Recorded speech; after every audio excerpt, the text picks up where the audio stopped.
Assalamualaikum warahmatullahi wabarakatuh. Selamat berjumpa kembali pada mata kuliah pengantar pengembangan aplikasi permainan. Pada pertemuan ini kita akan membahas beberapa hal ya. Kita lanjutkan dari pertemuan minggu lalu, di mana pada pertemuan kali ini kita akan menambahkan variabel yang akan menyimpan informasi kecepatan player. Yang kemudian nanti kita akan tambahkan bagaimana caranya agar kamera ini mengikuti pergerakan player. Jadi dari pertemuan minggu lalu kita sudah bisa ngeplay si gamenya, di mana si mobil ya di sini udah jalan dan sudah bisa nabrak berbagai macam objek di situ, tapi kameranya diam di tempat ya. Bisa lihat di sini si kamera diam, nggak mengikuti pergerakan dari mobilnya. Tapi sebelum itu sekarang kita akan perbaiki sedikit script yang handle kecepatan dari mobil ya. Kita buka Visual Studio-nya. Oke, ya kemarin ada script player behavior yang sudah kita buat. Nah, di sini kemarin kita menggunakan code di mana transform.translate, kemudian ada parameter vector3.forward dikali time.delta time dikali 20 ya. Jadi di sini adalah informasi ke depan ya, forward vector3.forward adalah ke arah sumbu Z ya. Jadi 001 kemarin ingat dikali time.delta time, yaitu perhitungan frame dalam 1 detik. Kemudian dikali dengan 20. Nah, di sini masih pakai konstan ya, yang sebenarnya kalau mau dibilang kurang baik dalam pembuatan game. Jadi kita sekarang deklarasiin suatu variabel. Sebaiknya penulisan variabel dilakukan di atas ya. Jadi di sini kita akan beri variabelnya. Sebenarnya ada beberapa tipe data ya. Jadi kan ada integer, mungkin teman-teman sudah pelajarin di Java atau di mata kuliah sebelumnya. Ya, integer untuk bilangan bulat. Kemudian kita di sini sebaiknya menggunakan float ya, float speed. Oke. Nah, kita bisa aja mendeklarasikan satu variabel di sini, tapi di sini kan variabelnya masih empty ya, istilahnya belum digunakan. Jadi sebaiknya kita langsung inisialisasikan dengan sebuah nilai. Di sini kita sudah tahu bahwa nilainya adalah 20. Jadi langsung aja kita inisialisasi dengan nilai 20. Ya. Nah, ada baiknya juga untuk variabel float kita bisa tambahkan f di belakang atau bisa 20.0 kayak gitu ya. Tapi sebaiknya memang pakai f gitu ya. Jadi jelas bahwa ini adalah float, kemudian kita ganti si nilai 20 di sini dengan variabelnya speed. Oke, kita save. Nah, oke. Nah, di sini akses modifiernya secara default maksud saya, dia akan memiliki akses modifier private ya. Untuk membedakannya sekarang saya tunjukkan ya. Nah, ini masih default private, kan kita balik ke Unity. Kemudian saya coba akses si komponen player ya. Di sini nggak ada informasi apapun yang terlihat ya. Dan kalau saya klik play pun sebenarnya nggak ada masalah ya, masih sama persis dengan pada saat saya play di awal tadi ya. Nah, cuma di sini terkadang kita kan ingin menyesuaikan ya kecepatan dari mobilnya itu 20 pas nggak ya, 30 pas nggak ya, tapi kalau kita bolak-balik ke script kan bakal makan waktu. Oleh karena itu kita bisa mengakses variabel ini secara global ya, istilahnya kita bisa akses via Unity dengan cara memberikan akses modifier public. Jadi kita tinggal berikan akses modifier public dulu, kemudian baru tipe datanya, dan kemudian nama variabelnya, baru berikan inisialisasi nilainya ya, 20f. Jadi sekarang kalau saya kembali ke Unity dan kalian bisa lihat sekarang secara langsung di bagian script komponen player behavior, di situ ada komponen, ada tambahan variabel speed 20 ya.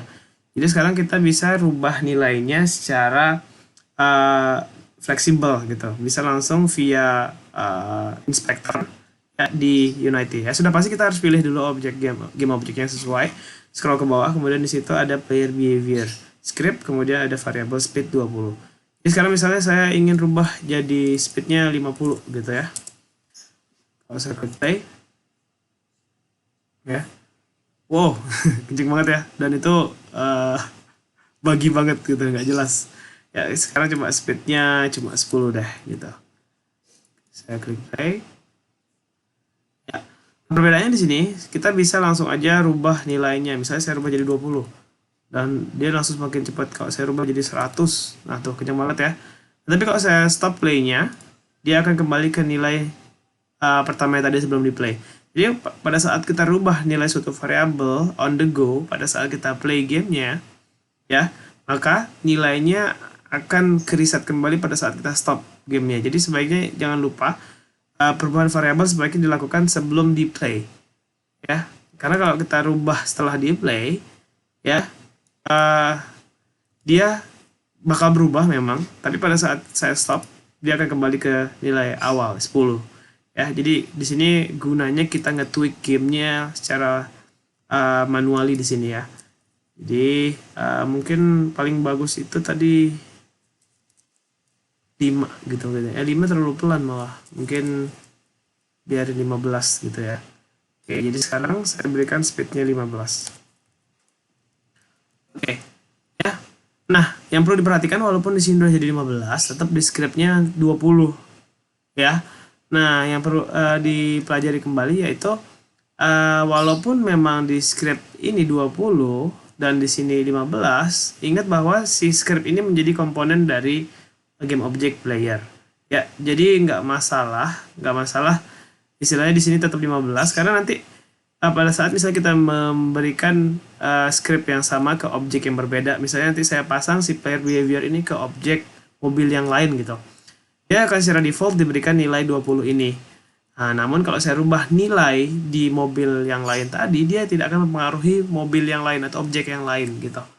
Jadi istilahnya setiap objek memiliki komponen yang berbeda walaupun dia mengakses script yang sama. Ingat ya, ini komponen based programming, jadi tergantung sih istilahnya penerapan scriptnya sendiri. Jadi kalau kalian memang ingin mengakses variabel yang sama, jangan diberikan akses modifier public agar nilainya konstan gitu. Private konstan bahkan kalau memang nilainya nggak ingin berubah. Tapi kalau misalnya nilainya ingin berbeda-beda tiap game object tapi memiliki variabel yang sama, misalnya sama-sama punya help point, tapi nilai help point untuk setiap objek itu berbeda. Ya, jadi penerapan public itu sedikit banyak juga akan mempengaruhi implementasi codingannya gitu. Jadi misalnya help point karakter A, help point karakter B, sama-sama variabel help point tapi memiliki nilai yang berbeda gitu loh. Ya.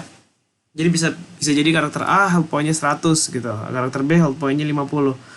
Kita bisa rubah itu semua di bagian public. Nah, tapi kalau misalnya mau lebih lebih teratur, kita bisa juga menggunakan array untuk hal seperti itu. Bahkan mungkin kalau yang lebih rumit lagi, kita bisa menggunakan database di situ. Nah, tapi kita di sini belajar tentang variabel dulu aja.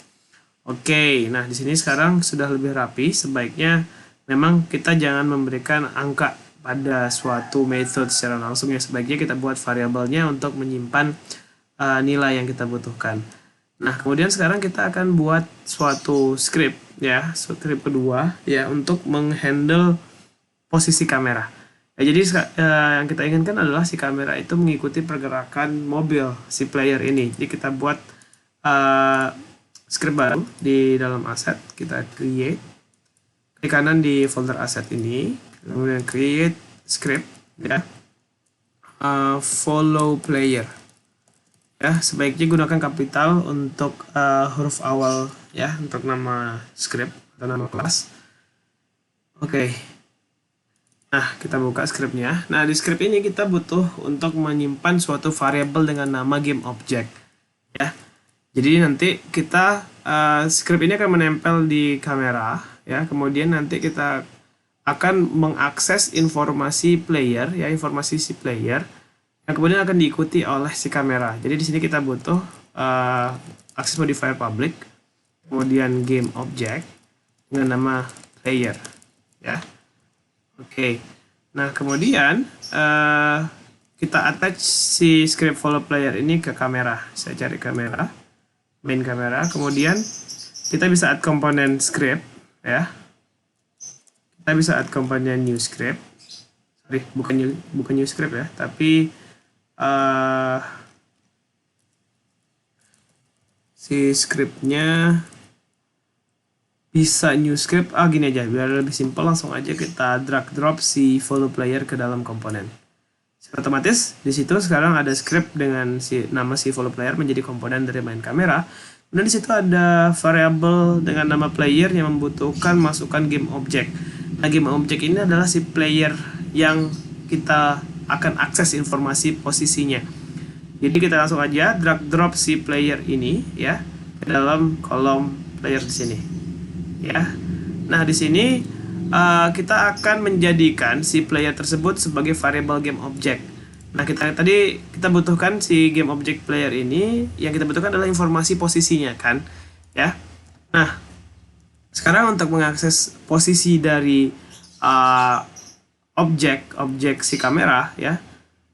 Ingat, sekarang kan si script follow player ini merupakan komponen dari main kamera. Jadi pada saat kita menulis transform.position, makanya kita akses di sini adalah transform.position dari game object kamera.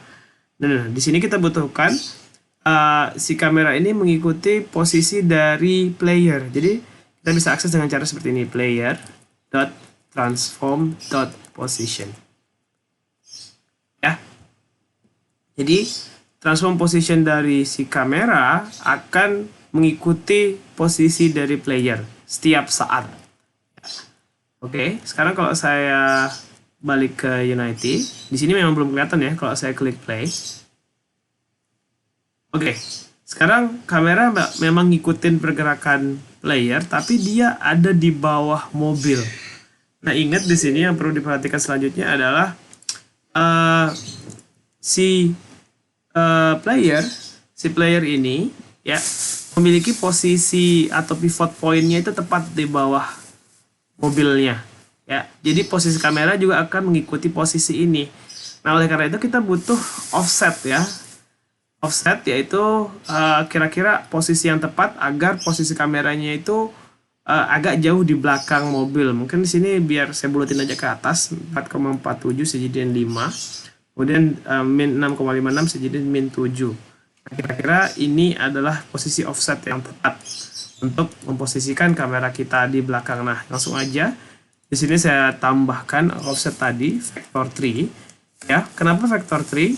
Ingat bahwa kita transform.position itu merupakan informasi lokasi di area 3 dimensi ya, yaitu 3 angka yang merepresentasikan sumbu X, sumbu Y, dan sumbu Z. Tadi kita lihat nilainya adalah 0, 5, dan min 7. Jadi 0, 5, min 7. Oke. Jangan lupa tambahkan new di sini untuk nge-casting si vector 3-nya. Ya. Oke, 0,5,7 untuk variabel vektor. Sekarang kalau saya klik play, posisi kameranya akan tepat di belakang mobil. Jadi kelihatan lebih bagus ya untuk tampilan gamenya. Dan sini pun mobilnya masih rada kacau ya, nggak masalah. Oke, dia masih secara otomatis selalu bergerak ke arah sumbu Z. Nah, nah biar lebih rapi codingannya, sekarang kita buat dia menjadi suatu variabel. Jadi kita buatin aja variabel baru dengan nama vector 3. Kemudian offset gitu ya. Kita tulis offset sama dengan